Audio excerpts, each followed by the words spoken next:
All right, everybody, welcome back. Today, we're going to be taking a deep dive into Apple.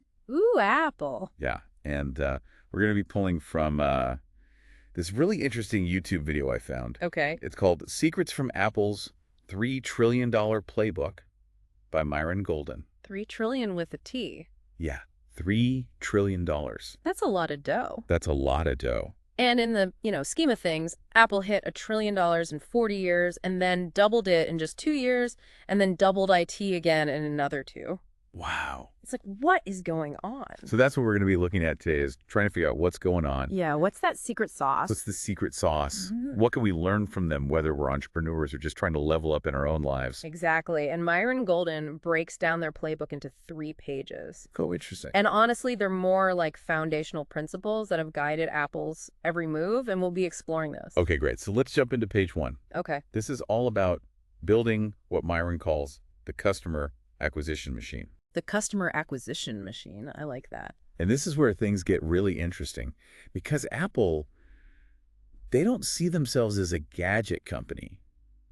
It's not about Right. the phones, the computers, the music. Right. They're not a music company. They're in the business of acquiring customers. Interesting. So it's that shift in perspective that makes all the difference. It's subtle, but it's really important for how they approach everything. Yeah, I can see that. So Myron talks about 3 pillars of customer acquisition. And I know we've all heard these buzzwords before, but it's really interesting to see how Apple embodies them. Okay, so what are the 3 pillars? Intuition, innovation, and invitation. Okay, those are good ones. Yeah, so let's start with intuition. Right. So it's not just about, guessing what customers want. It's about having a deep understanding of their needs and desires. I feel like Apple really gets that. They really do. And, Yeah. think about Apple's early computers back then. Computers were these intimidating, complex machines. Yeah, like you needed a PhD to turn them on. Exactly. Mm. But Apple saw that barrier to entry, Yeah. and they intuitively knew there was this huge untapped market of people Right. who craved simplicity and ease of use, so they designed their computers to be user-friendly and accessible. It was revolutionary. It was completely changed the game. Yeah, opened up computing to a whole new generation. Exactly. And that intuitive understanding of the market, that's crucial for any successful venture. Absolutely. Okay, so now let's move on to innovation. Okay. Apple doesn't just satisfy existing needs. They go above and beyond to create products that surprise and delight their customers. So true. Like, think about Steve Jobs' fascination with calligraphy. Oh, yeah. That led to the introduction of fonts in computers. What? I know, it's crazy, right? That's wild. Who knew that beautiful typography would be so important to the digital experience? Such an integral part, yeah. Yeah, it's amazing. It's incredible how these little details, that attention to aesthetics and the user experience, they can make such a big difference. Mm-hmm. Okay. And that brings us to the 3rd pillar, invitation. Apple doesn't just put their products out there. They create experiences that invite people into their world. I see what you mean. Yeah, like the Apple stores. Oh, yeah. They're designed to be interactive playgrounds where you can play and experiment with Apple products. You're not just buying a device, you're buying into an experience. Exactly. And that hands-on experience, it breaks down that intimidation factor that people feel towards technology. It lets them see the magic. Yeah. And ultimately, it's about creating a connection, a sense of belonging to something special. And that takes empathy. Exactly. Apple's success lies in their ability to deeply understand their customers, Right. their needs, their aspirations, their pain points. It's not about selling a product, it's about providing a solution that makes people's lives better. It's about enhancing people's lives. And speaking of solutions, before we move on to page 2 of Apple's playbook, Okay. we want to remind you that if you're enjoying this deep dive into Apple's strategies and are eager to uncover more fascinating insights, Yes. that can help you understand the world and achieve your goals. Yes. Be sure to hit that like button and subscribe to the Master Your Money podcast. We've got some awesome upcoming episodes in store for you Yeah, packed with valuable takeaways. that you can apply to your own ventures and your personal growth, so stay tuned. Okay, so now let's talk about page 2, which Myron Golden calls the wow factor. Ooh, the wow factor. I like it. Apple doesn't just acquire customers, they create raving fans Raving fans. who are completely blown away by their products. They really are. Myron puts it so well. He says, Apple customers are saying, wow, forwards, backwards, and upside down. That's a lot of wows. It's a lot of wows. I can hear it. And it's that feeling of amazement and delight that really sets Apple apart. It's true. Their products are just so well designed, intuitive, and they evoke this emotional response. They've really mastered the art of creating an experience that goes beyond the product itself. Absolutely. And that's exactly what we're going to explore in part 2 of this deep dive. That's right. So stay tuned for part 2, where we'll dive deeper into the wow factor and how Apple creates those unforgettable experiences. Can't wait. It's amazing how they pull it off, you know? Yeah. That wow factor. It's like they've cracked the code They have. for creating products that people not only want but really desire. Yeah, they really get it. And Myron Golden points out that a big part of this is the duality Duality. of form and function. Ooh, interesting. Apple products, they're famous for their sleek designs. Yeah, like that minimalist look. But it's not just about aesthetics. It's that their design is so intertwined with the functionality. I see what you mean. Yeah, like think about the evolution of the iPod. Oh, yeah. Remember those clunky MP3 players we used to have? Oh, I had so many of those. And then the iPod came Yeah, out. with that click wheel. Yeah. So easy to use. It was a game changer. Total game changer. And it wasn't just smaller and sleeker. It was designed to be super user-friendly. Right. Like navigating your music library suddenly became a joy. It really did. And that's what sets Apple apart. They understand that every interaction with their products contributes to the experience. The whole experience. From unboxing it to how it feels in your hand. It's all part of it. It's about creating that holistic experience. That makes you feel like you're interacting with something special. Exactly. And that's why people are willing to shell out the big bucks for Apple products. I mean, they're definitely not cheap. No, they're not. But Myron Golden makes a good point about this. Oh, what's that? He says that Apple positions itself as like the Neiman Marcus of the tech world. Ooh, the Neiman Marcus. Yeah, they're not afraid to charge those higher prices because Yeah. they know their customers are getting something exceptional. Right. It's about the perceived value. Exactly. You're buying into a brand, a lifestyle. It's that feeling of exclusivity. You're part of the club. It's like they've created this tribe Community. Of tribe. I like that. of people who all appreciate quality design and innovation. Makes sense. And that brings us to page 3 of the playbook. Oh, yeah. What's page 3? It's called Assembling the Tribe. Assembling the tribe. Yeah, and Apple understands the power of community, and they've used events to really foster that sense of belonging. Like what kind of events? Well, think about WWDC.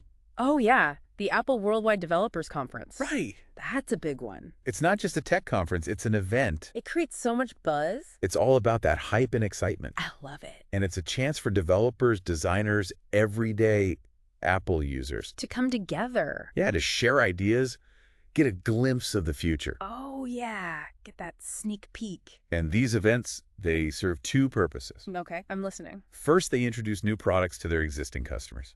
Okay. Keep those fans happy. Keep them coming back for more. Right.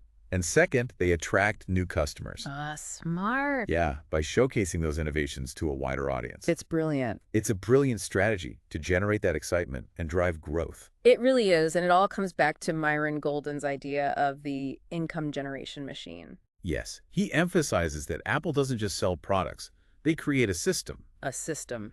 where each product leads to more purchases. It's self-perpetuating. It's like a cycle of revenue generation. Wow. And he challenges us to think beyond the initial sale, Right? to create offerings that generate ongoing value for our customers. It's about building a sustainable business. Exactly, one that benefits both the company and the customers. Makes sense. And a big part of this is what Myron calls solutions create new problems. Solutions create new problems. What do you mean by that? It might sound counterintuitive, It does. but think about it. Every solution we create inevitably leads to new challenges and new opportunities. Oh, okay. I see what you're saying. Like the invention of the car. Okay. Solved the problem of long-distance travel. Right. But it created new problems like traffic and pollution. And Apple is really good at anticipating those new problems. And coming up with solutions. Yes, like the iPhone, for example. Okay. It created this huge demand for apps, accessories, repair services. Yeah, that's true. And Apple was ready. They had the App Store, all those accessories, and their Apple stores. Exactly, a network of service providers. They're always one step ahead. It's like they know what you need before you even know you need it. That's impressive. And that's a key part of their success. I bet it is. You can't just rest on your laurels. You have to be constantly improving, innovating, and staying ahead of the curve. It's a never-ending process. It is, and that's what makes this journey so exciting. It does. Speaking of exciting journeys, if you're finding these insights valuable and you want to learn even more about business, finance, personal growth, Yes. make sure you hit that like button and subscribe to the Master Your Money podcast. We're passionate about sharing knowledge and empowering you to achieve your goals. That's right. We've got so many great episodes coming up. Filled with actionable advice and inspiring stories, so stay tuned. Okay, now back to Apple and their amazing playbook, Myron Golden. He takes this idea of selling something that sells something even further. Oh. He says, sell something that sells something that sells something that sells something that sells something. Whoa, that's a mouthful. It is.